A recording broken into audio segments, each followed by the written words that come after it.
Yeah, that's problematic. That's kind of like the rest of the shipping world right now. I think some people would rather see their containers fall into the ocean than have to deal with actually freight forwarders and everything else.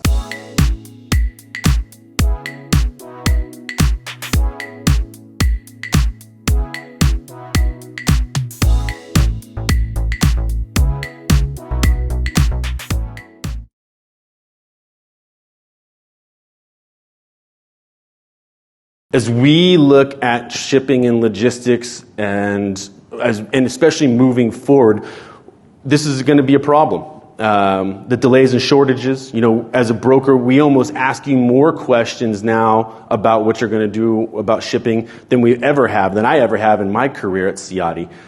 The logistics has become more of a strategic part. You got people that actually have it set up, and now they need to take advantage of it. That's going to become a big thing. And then buyers have to be realistic. We've had a lot of buyers come back and be like, "Oh, I thought it was going to be here already." Well, let's be realistic about when it's actually going to show up, and tell yourself you got some time. Believe me, you got a lot of time.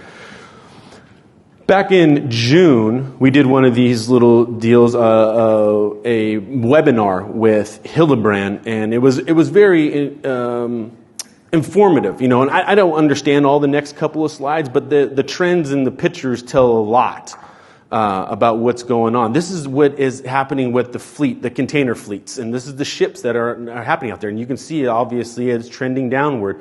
I think Hildebrand talks about in 2021 as we start to see maybe some fleets come off, but as you're going to see in the next slide, a very busy slide about delivery of container ships that are happening. And as you look at what I find on this busy slide and just my interpretation of what's going on here, and in 2021, you had half of what they promised to deliver in 2021.